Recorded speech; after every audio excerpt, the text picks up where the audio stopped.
미국 CNN 방송이 북한과 미국이 상호 간 연락관을 교환하는 방안을 검토하고 있다고 밝혔습니다.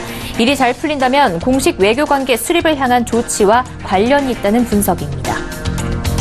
경제사회노동위원회 마지막 회의에서 노사 양측이 탄력근로제 단위 기간을 6개월 늘리는 데 합의했습니다. 2월 임시국회가 정쟁에 막혀 한 번도 열리지 못하고 있습니다. 삼선 중진인 정성호 국회 기획재정위원장은 실망스러운 국회의 모습에 대해 작심하고 쓴소리를 냈습니다. 외환위기 후 정규직과 비정규직 등 노동시장 이중구조가 심화한 탓에 1990년대 말 이후 취업세대와 이전 세대의 소득 격차가 심화하고 있다는 분석이 나왔습니다. 센 뉴스 플러스 잠시 후 뵙겠습니다.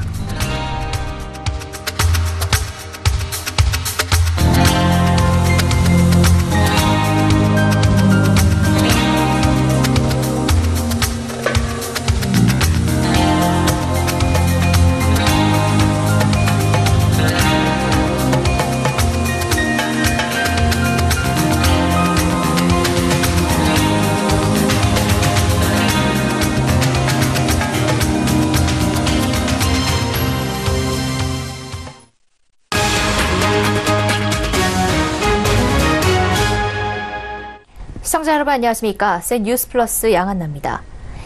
이달 말로 다가온 제2차 북미 정상회담을 앞두고 미국 CNN 방송이 북한과 미국이 상호 간의 연락관을 교환하는 방안을 진지하게 검토 중이라고 보도했습니다. 연락관 교환이 이루어진다면 북미 간 평화 프로세스의 마지막 단계로 거론되어 온 국교 정상화에 첫 발을 내딛게 되는 셈입니다. 정훈교 기자입니다. 미국 CNN 방송은 2명의 고위급 외교 소식통을 인용해 북미 관계 진전을 위한 첫 번째 조치는 연락관 교환이 될 것이라고 보도했습니다. 또 미국 측에서 여러 명의 연락관이 북한 내 사무소 설치 준비를 위해 파견될 것이라고 전했습니다. 오는 27일에서 28일 베트남 하노이에서 열리는 2차 북미 정상회담에서 이 문제에 대한 진전이 이루어진다면 비핵화 논의와 함께 체제 안전 보장 등을 담은 평화 프로세스 논의도 급물살을 탈 수 있어 주목됩니다. 북미 간 연락관 상호 교환을 입구로 하는 관계 정상화 논의는 트럼프 행정부가 지난달 스티븐 비건 대북정책 특별대표의 스탠퍼드 대학 강연을 통해 공식화한 동시적, 병행적 기조와도 연결되는 것입니다.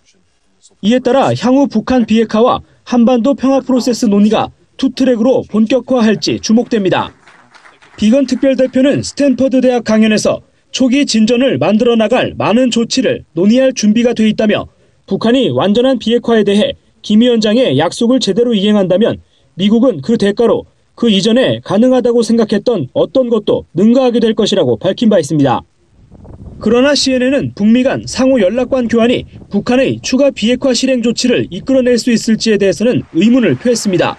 북한은 미국으로부터 보다 중요한 제스처를 기대하고 있다는 겁니다. 한편 이해찬 더불어민주당 대표도 지난 12일 방미중에 가진 특파원 간담회에서 북한은 미국의 상응 조치로 금강산 관광과 개성공단 재개, 제재 완화에 우선순위를 두고 있다며 연락사무소와 종전선언은 맞물려가는 것인데 이 두 가지는 우선순위가 뒤에 있지 않을까 추측해본다고 언급한 바 있습니다. 서울경제TV 정원규입니다. 노사 양측이 탄력근로제 단위 기간을 6개월 늘리는 데 합의했습니다. 이는 경제사회노동위원회 마지막 회의가 오늘 5시 20분경에 시작된 뒤 15분 만에 나온 결과입니다. 탄력근로제란 업무가 많을 때는 초과 근무하고 업무가 적을 때는 근무 시간을 줄여 단위 기간 동안의 주당 평균 근로 시간을 52시간에 맞추는 제도로 이때 단위 기간을 확대하는 것을 두고 노사 양측이 3개월간 9번의 회의를 거듭했습니다. 그간 경영계 측은 단위 기간을 1년으로 대폭 늘릴 것을 주장해왔지만 노동계는 조건부 6개월 확대안을 제시했습니다.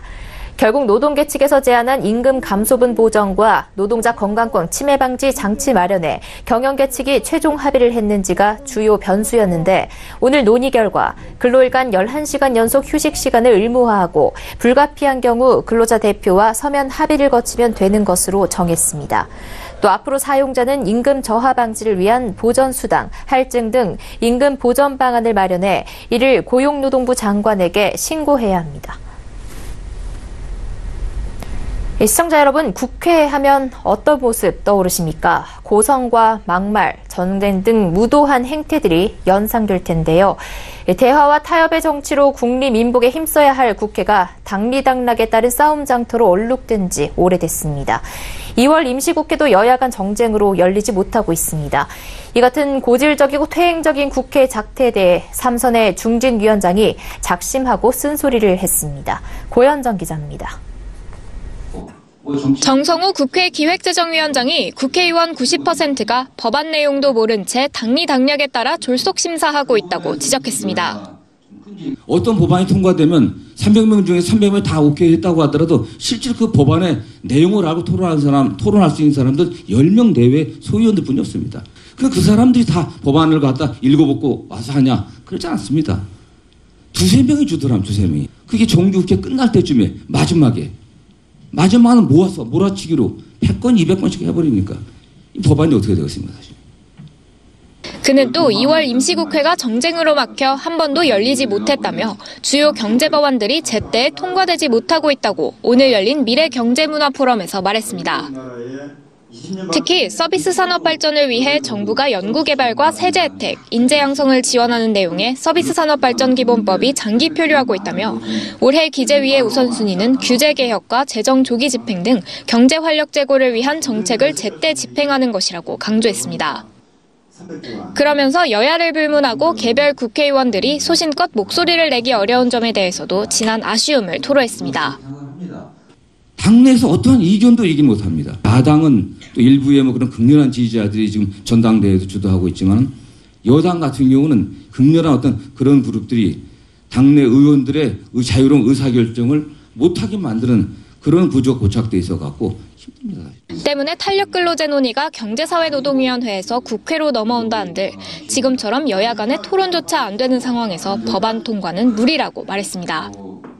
국회가 사실상 제 기능을 못하면서 사회적 합의를 위한 최후의 보루가 사라졌다는 우려가 나옵니다. 서울경제TV 고현정입니다. 1990년대 말 외환위기 이후 취직한 세대와 그 이전 세대의 소득 격차가 커지고 있다는 분석이 나왔습니다. 일자리 미스매치 등 우리 고용시장의 구조적 문제 때문입니다. 이 같은 상황이 지속되면 세대 간 소득 격차가 앞으로 더 커질 것이란 지적입니다. 정창신 기자가 보도합니다. 생애 전체 기간에 받을 수 있는 평균 실질임금이 외환위기 후 노동시장에 뛰어든 1978년생 이전까지는 꾸준히 상승했지만 이후부터는 직전 세대의 소득과 같거나 소폭 하락하는 것으로 나타났습니다. 심혜정 국회 예산정책처과장이 국민연금 자료를 분석해 작성한 연금소득 프로파일 추정을 통한 세대 간 소득 격차 분석 논문에서입니다.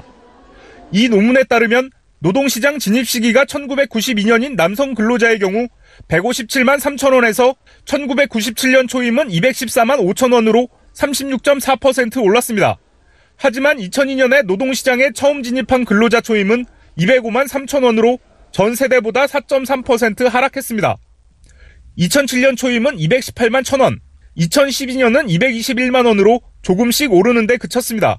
이전 세대들은 우리 경제가 이제 압축적으로 성장하는 과정에서 그 직전 연도 세대보다 생애소득이 이렇게 뚜렷하게 개선되는 모습이 보였다면은 외환위기 이후에 진입한 세대들의 경우에는 소득 개선이 정체 또는 직전 세대보다 오히려 조금 하락하는 모습이 보였고, 청년층 고용시장을 둘러싼 구조적 여건이 개선되지 않으면 세대 간 격차는 앞으로 확대될 수 있다는 뜻입니다. 실제 이 논문은 1990년대 들어 대학 진학률 상승으로 일자리 미스매치가 심화하며 고학력 실업자가 큰 폭으로 증가했고 정규직과 비정규직, 대기업과 중소기업 간 임금, 안정성, 복지 등 노동시장 이중 구조가 심화했다고 분석했습니다. 서울경제TV 정창신입니다. 지난해 주요 5대 은행의 단기순이익이 10조 원에 육박했습니다. 국민과 신한, 우리하나농협 등 주요 5대 은행의 지난해 단기순이익은 약 9조 7천억 원으로 한 해 전과 비교해 20.6%, 금액으로는 약 2조 7천억 원 증가했습니다. 이자익이 늘어난 데다 순이익을 까먹는 충당금이 줄어든 것이 호실적 배경으로 풀이됩니다. 지난해 5대 은행의 이자이익은 약 27조 3천억 원으로 한 해 전보다 2조 6천억 원 가까이 더 많았습니다. 한편 작년 충당금 등 전입액은 약 1조 1천억 원으로 한 해 전과 비교해 55%나 급감했습니다. 지난해 조선, 해운업 등 산업 구조 조정이 마무리된 영향으로 충당금 등 전입액 감소는 당기순이익의 증가로 이어졌습니다. 지난해 코스닥 시장이 지지부진하면서 제약바이오 종목들의 주가도 쉬어가는 분위기였는데요. 정부가 올해 바이오 산업에 3조 원 규모 투자를 확정한 가운데 신약 개발 기업들 중심으로 반등 움직임이 일고 있습니다. 앵커 리포트입니다. 올 들어 제약바이오 업종의 분위기가 달라졌습니다. 제넥신과 펩트론, 앱클론 등의 주가는 현재 연초 대비 약 20% 상승했습니다. 기술 수출과 임상 진행 등에 대한 기대감이 커진 덕분입니다. 외국인과 기관의 제약바이오주 매수세도 이어지고 있습니다. 한국거래소에 따르면 올 들어 외국인 투자자의 매수 상위 종목에는 바이로메드와 셀트리온 헬스케어, 메디톡스 등이 올랐습니다. 기관 역시 하나제약, 뉴틸렉스, 옵티팜 등 신규 바이오 종목들을 사들이며 제약바이오주 투자 비중을 늘렸습니다. 정부도 제약바이오 산업 살리기에 나섰습니다. 전날 과기정통부는 올해 3조 원 규모의 바이오 투자를 확정했습니다. 바이오 산업을 미래 유망 산업으로 보고 R&D와 인력 양성, 규제 개선 등을 전폭적으로 지원한다는 계획입니다. 전문가들은 특히 신약 개발 기대감이 있는 기업들의 후기 임상 결과에 주목해야 한다고 조언합니다. 좀 그런 상위 업체들의 결과물이 좀 많이 중요할 것 같고 그 결과물이 괜찮다고 하면은 전반적으로 그 좋은 분위기가 그 초기 단계 임상 갖고 있는 애들한테까지 연결되지 않을까. 최근 모건 스탠리는 제넥신의 면역 항암 치료제의 임상 데이터가 유의미해 출시 가능성이 점쳐진다며 목표 주가를 2배 넘게 상향 조정하기도 했습니다. 엔지캠 생명과학의 호중구 감소증 치료제의 임상 2상 중간 결과와 신라젠의 면역 항암제 팩사백의 임상 3상 무용성 진행 평가 결과도 오는 2, 3분기께 발표될 전망입니다. 코스닥 시장에 신규 상장하는 바이오 기업들에 대한 기대감도 높습니다. 이번 주 면역 항암제 개발업체 셀리드가 코스닥 신규 상장하며 다음 달 말 암 조기 진단 기업 지노믹트리가 다음 달 말 코스닥 이전 상장을 앞두고 있습니다. 서울경제TV 양한나입니다. 네이버 노조가 내일 IT업계 최초로 쟁의 행위에 돌입합니다. 파업에 참여할 수 없는 근로자인 협정 근로자가 최대 쟁점입니다. 이보경 기자입니다. 네이버 노조가 내일 첫 공식 쟁의행위에 돌입합니다. 네이버 노조는 3월 말 민주노총 화학섬유식품 산업노조 산하의 노조들과 연대해 대규모 쟁의행위를 예고하며 파업의 가능성도 열어뒀습니다. 최대 쟁점은 파업에 참여할 수 없는 근로자인 협정 근로자입니다. 노동조합 및 노동관계 조정법에 따라 안전 등과 관련된 종사자는 쟁의행위에 참여할 수 없다고 규정하고 있습니다. 이를 근거로 통신사 KT 등은 노사가 합의해 협정 근로자를 지정하고 있습니다. 네이버 측은 네이버 서비스를 안정적으로 유지하기 위해 협정 근로자 지정이 필요하다고 주장합니다. 네이버는 네이버 서비스 운영은 회사의 생존을 넘어 수천만 명의 사용자, 수십만 명의 소상공인과 광고주의 생존 편익과도 연관된 사안이라며 협정 근로자 지정 필요성을 주장했습니다. 반면 노조는 노동법상에 명시된 노동 3권을 침해하는 행위라는 입장입니다. 글로벌 경쟁력을 강조하는 경영진의 노동 3권에 대한 인식은 글로벌 수준에서 한참 동떨어져 있는 것이 네이버의 현실입니다. 인센티브 지급 근거 공개와 휴식권 보장 등을 주된 단체 교섭 요구안으로 내걸었습니다. 서울경제TV 이보경입니다.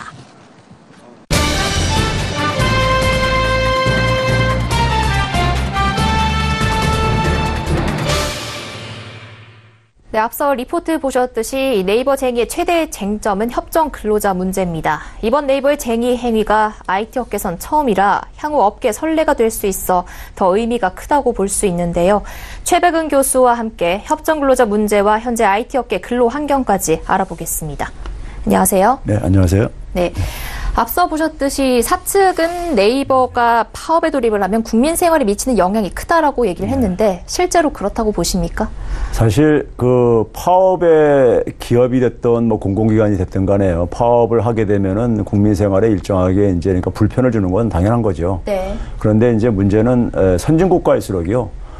그러한 부분들에 대해서 굉장히 관대한 인식을 갖고 있어요. 왜 그러냐면은 파업이라는 것이 우리가 법적으로는 이제 단체 행동권인데 노동자들한테 세 가지의 권리를 그러니까 헌법적으로 이제 보장을 해주고 있어요. 그러니까 단결권, 노조를 결성할 수 있는 권리지요. 네. 그다음에 이제 단체 협약권, 협상을 이제 할 수 있는 권리요. 그다음에 마지막으로 구하는 것이 이 파업에 대표적으로 해당되죠. 단체 행동권인데요. 네. 이 세 가지 권리는 그러니까 하나의 국민의 기본권으로서 이게 이제 보장되고 있다 보니까 헌법에서 우리나라도 33조 1항이 명시적으로 보장을 하고 있는 거거든요. 네. 그렇기 때문에 누구나가 그러니까는 뭐 우리가 자본주의 사회 속에서 누구나가 대부분이 노동자로 살아갈 수밖에 없는 상황이다 보니까는 어떤 특정 기업이나 공공기관이 파업을 할 경우에 대다수 국민들은 그러니까 그것을 관대하게 이해하는 것이 선진국가들의 사실 문화예요. 네. 문화이기 때문에 불편을 하더라도 이제 그러니까는 그 일반 국민들은 사실 그걸 좀 어느 정도 이해할 필요가 있고요. 근데 이제 네이버 이제 그 사측에서 얘기하는 앞에서 계속 이제 논의가 됐었던 협정 근로자 혹은 이제 협정 근무자 문제라는 것은 이게 사실은 이제 그 안전 보호에 이제 그 치명적으로 연관이 됐을 때 사실 이제 적용될 수 있는 하나의 규정이에요. 네. 근데 이제 만약에 협정 근로자를 비중을 굉장히 이제 높게 이제 설정을 하게 되면은 단체 행동권이 그만큼 이제 효과가 떨어질 수밖에 없어요. 네. 그러면 이제 노동 상권이 기본적으로 제한된다는 이제 이런 의미를 갖는 거죠. 그래서 이 부분은 굉장히 엄격하게 사실은 제한적으로 사실 운용이 되어지고 있는 현실입니다. 네. 그리고 또 네이버 이야기를 들어보면요. KT와 SK텔레콤 그리고 뭐 동서식품, 오비맥주들도 협정 근로자를 두고 있다라고 하면서 협정 근로자가 필요하다라고 주장을 하고 있는데 앞서 이 회사들이 협정 근로자를 지정을 한 이유는 무엇입니까? 그러니까 이제 우리가 되게 이제 안전 보호라는 것이요. 이제 물적인 안전이 있고요. 그다음에 이제 생명과 신체와 관련된 이제 우리가 안전이 이렇게 커다랗게 두 가지 나눌 수가 있겠는데 KT나 이제 SKT 같은 경우 통신과 관련되잖아요. 그러다 보니까 이제 물적 안전에 이제 그 확대 해석한다면 거기에 이제 적용이 될 수 있는 것들이고요. 그다음에 이제 동서식품이나 이제 오비맥주 같은 경우는 이 안전과 관련해서 이제 이런 부분이 있습니다. 그러니까 이제 원료라든가 제품이 변질되거나 부패했을 경우에 그것이 이제 소비자들한테 어쨌든 간에 생명이나 이제 건강에 이제 피해를 줄 수 있잖아요. 네. 그렇기 때문에 이제 거기다 이제 연결시킬 수는 있는데 결국은 앞에 지금 제시한 이런 기업들이 협정 근로자를 도입한 이유는 사실 노사 간에 이것은 결정하려는 문제예요. 노사 간에 결정되는 문제이기 때문에 사실은 이것이 사실은 어떻게 보면 코에 걸면 코걸이, 귀에 걸면 귀걸이식으로 사실은 그 적용을 할 수 있는데 문제는 앞에서 얘기했듯이 노동자들의 기본권을 이제 제한할 수 있는 요소가 있기 때문에 도입을 하더라도 굉장히 비중을 적게 최소한의 인력 비중에서 이제 도입을 할 필요가 있고요. 이제 그런 점에서 네이버 같은 경우는 우리가 스스로 한번 되물어보면 돼요.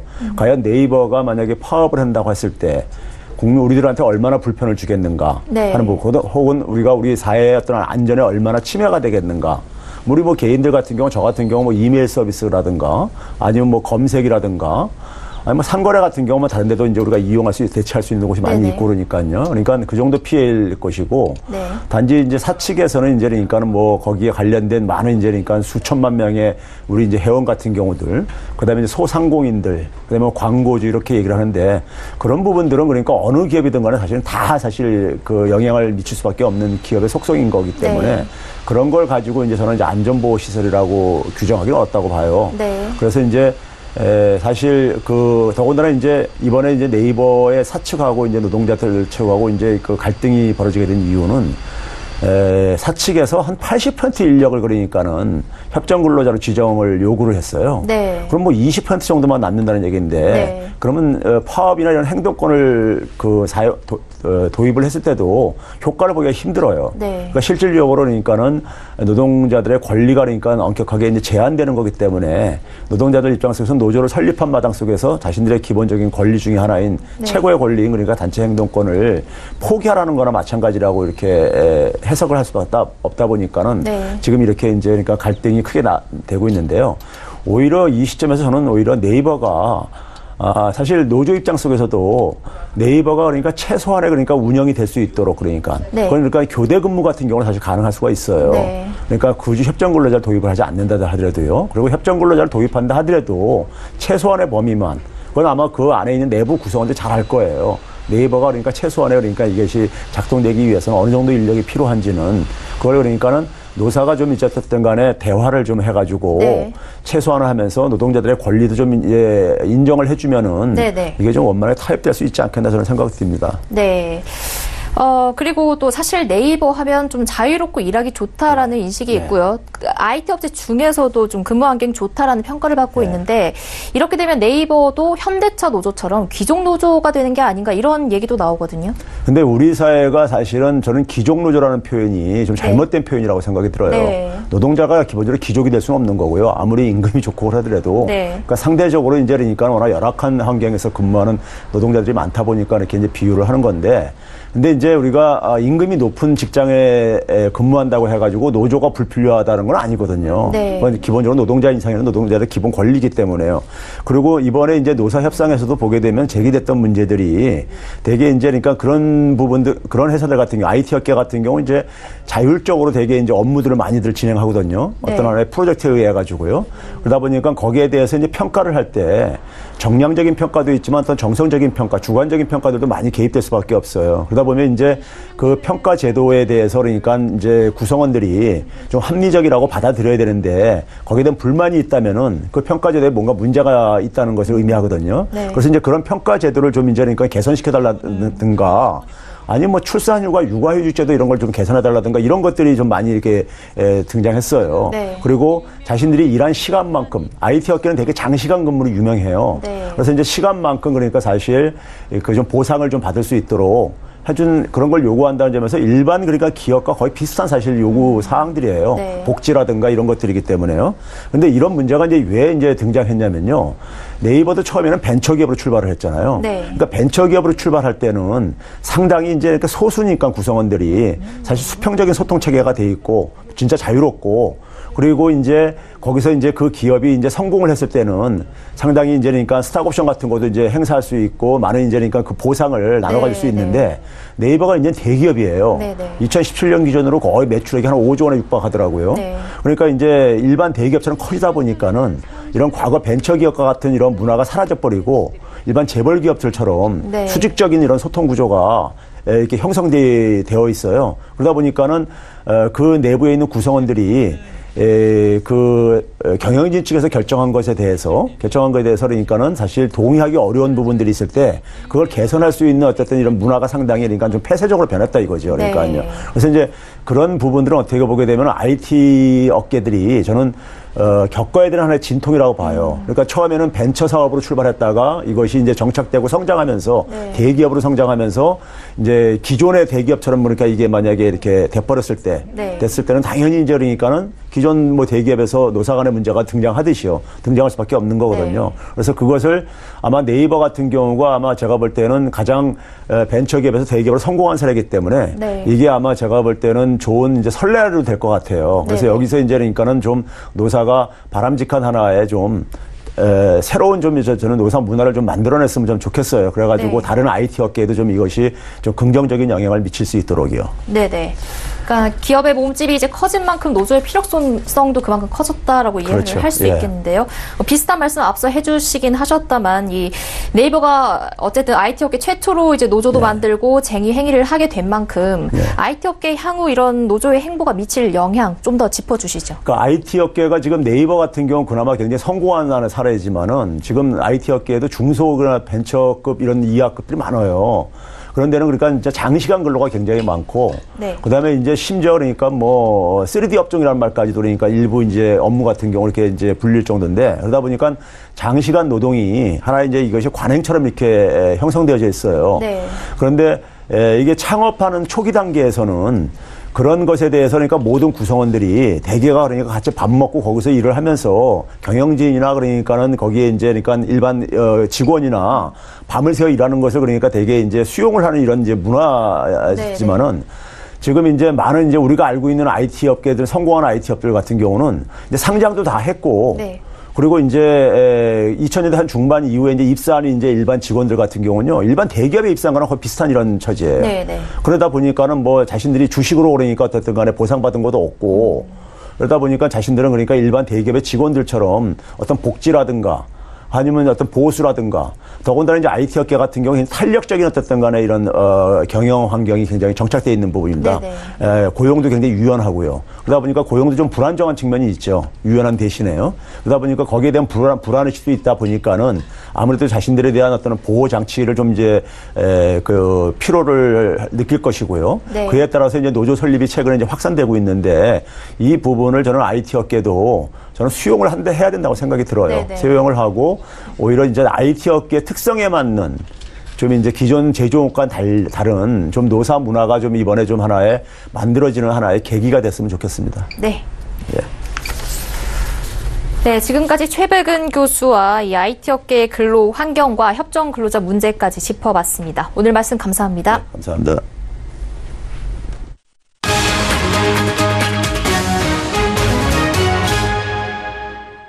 네, 센 뉴스 플러스 여기까지입니다. 시청해주신 여러분 고맙습니다.